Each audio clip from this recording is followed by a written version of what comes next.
Great, and we're live. So, good morning, everyone, and thank you for joining us again on our journey to World Diabetes Day and a healthier life, especially in the focus around women's health. Some of you might already know about some of the efforts we've been making here in Columbus, Ohio, for a few weeks now, and we have an event coming up on the 18th of November where we are looking to practice some yoga and have some guided meditation with the Isha group here in Columbus, and also enjoy some snacks and mingling, and the opportunity to have a free health assessment with Neutralite. So it should be a promising event. It isn't meant just for patients with diabetes or just women. The idea is that we make people very conscious of empowering them and being more focused on their own health, taking that as a very proactive initiative rather than sitting back and letting somebody else take care of their health. And to that end, we actually have somebody who's an expert in yoga and meditation and is the representative of Isha Yoga with us today. And I think it's just easiest to have Diana give an introduction of herself and the background to Isha Yoga first. So over to you, Diana. Thank you, Kirti. So I first became involved with Isha Foundation about 12 and a half years ago. That's when I took my first program.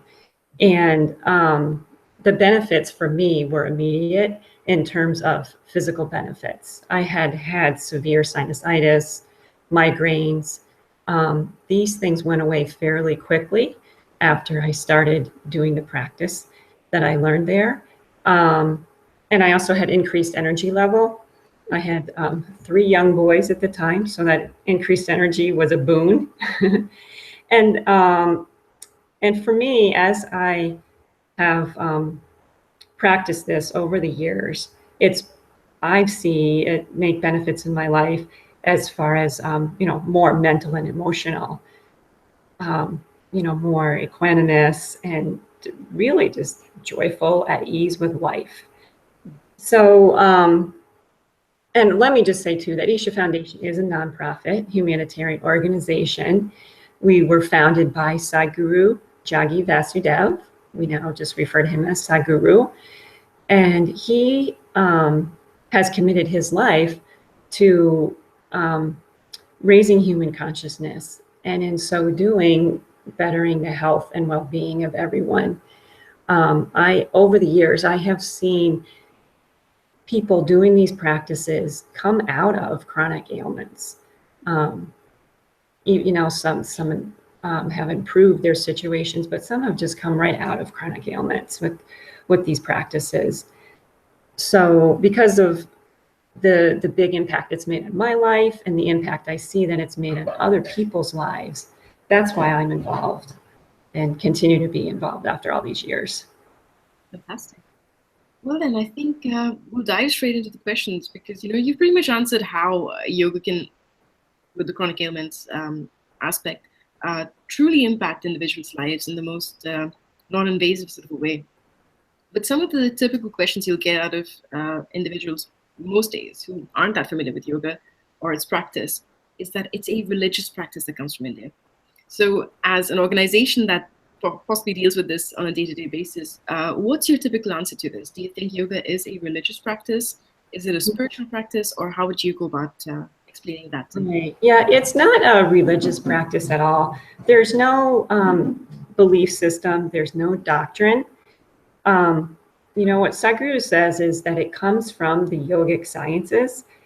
Yoga is a technology, just like the technology we're using now to have this online chat.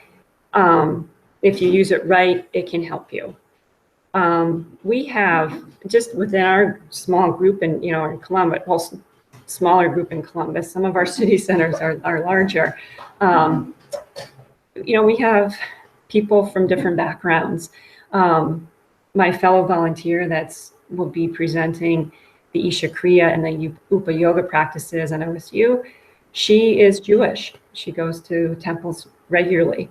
I know some of my friends that are involved in the program are Catholic.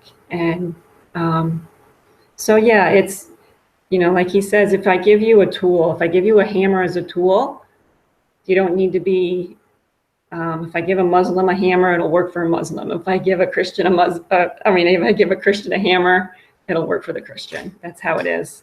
Of course. Yeah. That's a really fair point. So there's no conflict of practicing one's religion, if that is, or even being agnostic, presumably, or even an atheist. Yeah, right, exactly. Right, religion or not. Mm-hmm. It's good to know there's no dogmas or doctrine, but instead it's a technology. That's a lovely way of describing it. So let's dive into the actual technology aspect of things. Growing up, meditation has been packaged to me in so many different ways. On the one hand, it's all about certain environments, creating a certain cave-like scenario for yourself so that you can focus on something. Then there's people who say things like, take up a hobby and just lose yourself in it. Almost to the point of thinking of meditation as a mindless practice, which I found very difficult to get my head around, because I always imagined that meditation is more about focusing your energy on one thing. And again, now we've got the whole mindfulness wave coming in, with people describing meditation more as mindfully focusing on one thing or the other. So what I'm trying to understand from you is, what is the philosophy of Isha Kriya although we will go over this also during the event, but yes, just for people to have a taster and what they can expect on the day. What is the philosophy? How does one go about practicing Isha Kriya? And does it work for novices, people who've never tried meditation before? Right, yes. So this Isha Kriya, this session is called yoga, meditation for beginners. No prior experience is necessary. And so the way, yes, it's presented as meditation. When someone says, I'm doing a meditation, essentially what they're doing is using the mind, and maybe also the breath in the body, to create a certain environment to become meditative. And you'll see Sadhguru explains that as creating a space between your mind and your body, so that you're able to live in ease. You're not, if a situation comes up on the outside, your mind, obviously, for survival and for other reasons, you have to navigate whatever's happening on the outside, but not to be so attached and so entangled that you can operate and go through your life, experience life in a much easier way. I don't know. It's what people say also about yoga. It's interesting you say this, because any research that's been looked into around meditation and yoga practice, and I wouldn't say stress reduction, but more stress resilience, that's really what they take away from it as well, that these practices don't necessarily help reduce your level of stress or your anxieties or even physical ailment. What they really do is they help build resilience against them. And it's what you're referring to as well, this sense of detachment and not being entangled, but getting the broader picture. And it's, really creating your life, living your life in a way so that the stress doesn't even come, really. Sadhguru talks about how sometimes one time he came to the state and he went into a bookstore and saw all of these books about stress management.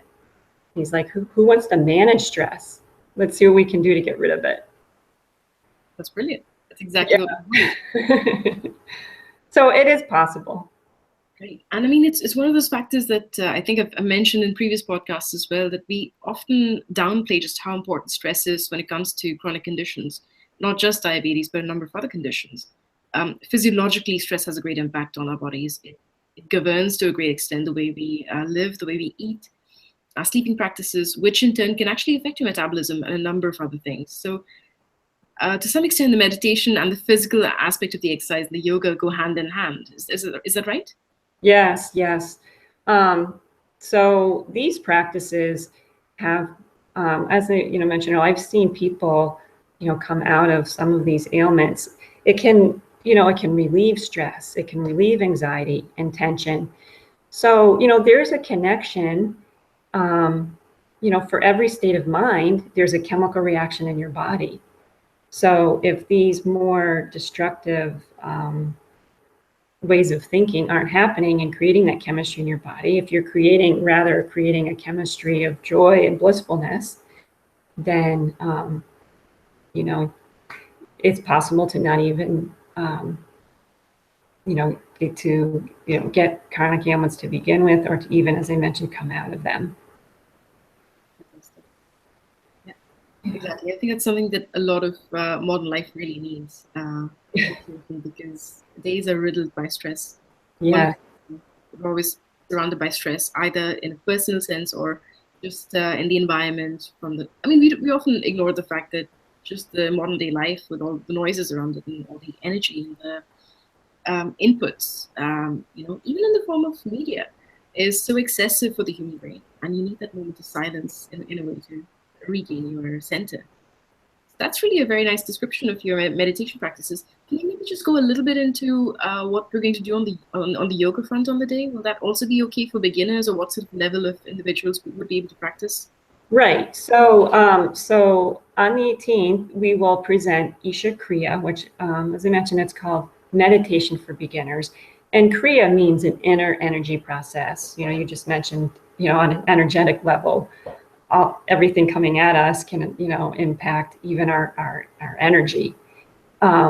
So it's a tool. The meditation itself is only about 12 to 18 minutes. But we take, about an hour to explain every aspect of it. It incorporates your mind, it incorporates your breath, and, holding the body a certain way. And if practiced regularly, it really, even though it's a simple meditation, if you practice it every day, it can really turn into something powerful for a person. It can, just the Isha Kriya itself can improve your clarity, even your energy level. I remember one day I invited a friend of mine to an Isha Kriya session, and she came. The session took place early evening, and I saw her the next day, maybe late afternoon, and she said to me, "Is it possible that I'm feeling this good just from doing this meditation once?" And I said, "Yes, it's possible." So that's the Isha Kriya. And then the Upa Yoga is yoga for beginners. And this maybe is what, a lot of people think of when you hear the word yoga. You think of the postures. These are very basic postures, or asanas, that we'll be imparting to people on the 18th, to also help with things like, you will see that they can help with, stress and anxiety and tension. But because they have this physical component, they'll also strengthen the spine and activate the lumbar area. So, yeah. So this is quite a bit to expect then. And nothing extraordinary, I think, physically, because you're saying it is for beginners, it is well. Right. And certainly, modifications can be done for people who need modifications. A lot of this can even be done sitting in a chair, because it is, it's just for beginners. We're not going to ask you to put your leg behind your head. No, we won't start with those kind of challenges straight off the bat, but that's great. Okay, that's good to know about. Now let's go on to just talking a little bit, because you've been doing this for some time, and I'd love to learn a little bit more about the Isha Yoga in Columbus, because I was quite surprised to find out when I moved to Columbus that we have it here already. I know that Sadhguru and his organization has a presence in multiple parts of the world. Right. Work, like you said, also a non-profit humanitarian organization. It is great in getting involved with society, and I think currently the most active project is looking at rivers in India. Right now, yes. Yeah, he launched that campaign back in September, was it? Yeah, I could, talk about that, a bit. But as far as what we have an active group of volunteers here in Columbus, and we present these sessions, like the sessions we're going to be doing in Diabetes Day, meditation for beginners, yoga for beginners, And we also, actually on the same day, or that's the same weekend, we're offering yoga asanas, which goes more in depth. It's an intermediate level, going more in depth to the yoga postures. For those of us who have taken the inner engineering program, which we haven't spoken about yet, that's our flagship program. We meet once a month to get together. We do our practices. Volunteers are there, have been trained to help make corrections to the practices. We do guided meditations by Sadhguru.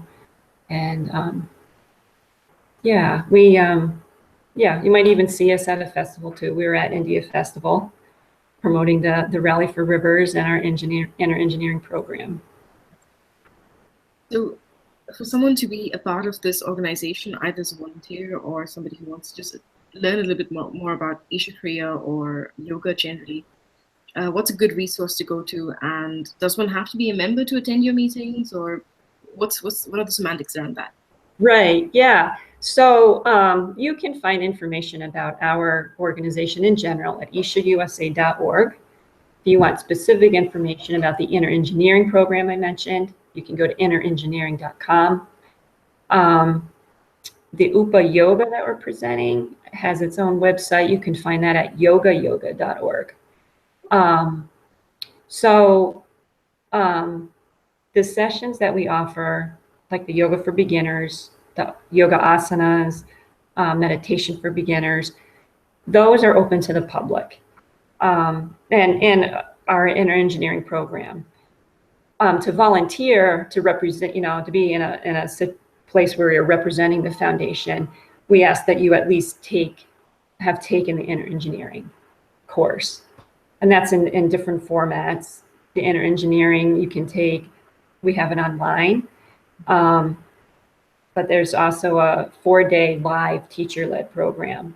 We offer those 3 times a year here in Columbus. I think our next one is planned February 1 through 4, right on OSU at the Drake Performance and Event Center. It's quite good to look into then, I think, for anybody who is looking for the association. And as far as actually resources, I also just remembered Sadhguru recently put out a book called Inner Engineering, A Yogi's Guide to Joy. And, in that book, he explains his own personal journey and he presents different ways for people to just get a taste of what more Isha Foundation has to offer. That's great. I should probably just point out on the stage that about 2 years ago, when I was doing something for World Diabetes Day back in Germany, so this is when I was a postdoc in Germany, the event I focused on was also a yoga event. And there was no meditation at the time, just a physical yoga event. And something that, led me to work on the yoga side of it rather than just a lecture back then also was that if there's a problem, you need to focus on the solution as opposed to running behind just talking about it and amplifying the fear around it. Of course, on the day on the 18th, we will talk a little bit about diabetes. We'll try and understand how things like yoga and meditation can help around diabetes. But our focus on the day really will be to come in and do the guided meditation with your group and do the yoga and take a little time to just mingle with the volunteers who will probably stay back a little bit longer for us to talk to them. Yeah. And possibly even pick up on how exactly it is that meditation and yoga can help with chronic conditions or reduce their overall burden on one's life. So again, I think from what we've spoken about before, you mentioned that there have been individuals who've gone through these programs with you. Can you maybe just give some very crisp, summaries of what you thought some of the main benefits were that were reported by individuals? Particularly if you've had touch points with the people with diabetes. Was there anything specific that came out that could be worth highlighting? So, specifically for people with diabetes, so one thing I think of is by doing the practice and even going through this inner engineering program, if you choose to do that, you get it's likely that you'll come out even with a different perspective on life, and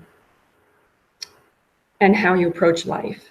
You know, how you look at this condition, and what am I going to do? What can I do from here?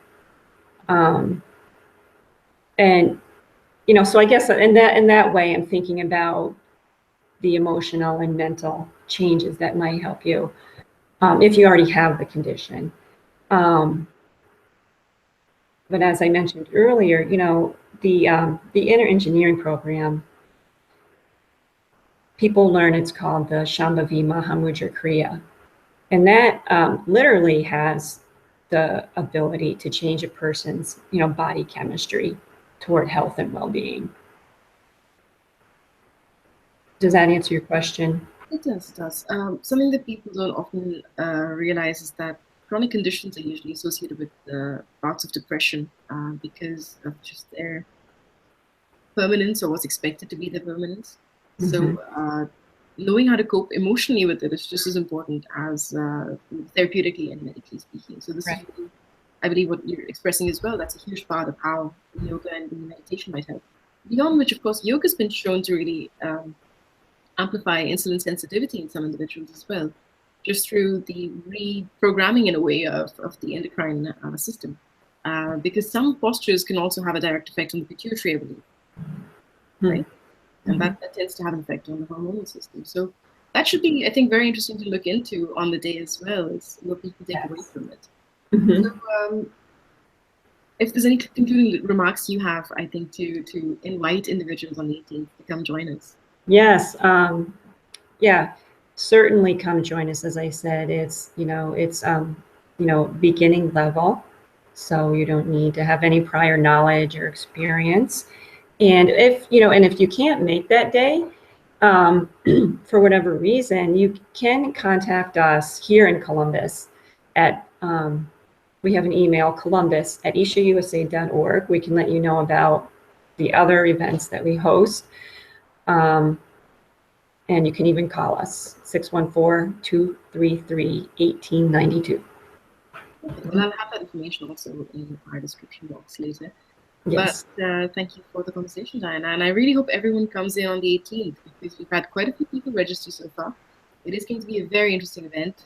Super. Like I mentioned, we're going to have the Isha Kriya, we're going to have the meditation and the yoga. We're going to have a chance to sample some food and recipes, because not enough people cook, and that can be a problem. So enjoy some of that. We'll have Neutralite coming in to show you what your BMI can be, body mass index, and what the ideal levels are for you as an individual to avoid certain diseases. We'll have a way of measuring visceral fat. We'll have some experts to talk to you about the generalized risk assessment for diabetes, why and where your risk might be, and how you can go about reducing it specifically with your background. So it should be a really good event. It should be a feel-good event for an 18th of November, which may be a cold day. So it's a great way of beating the winter blues as well. And please do register straight away so we have a head count. And we look forward to seeing you there. Thanks again. Thank you so much, Diana. It was really great talking to you. Thank you for having me. Thank you. Bye.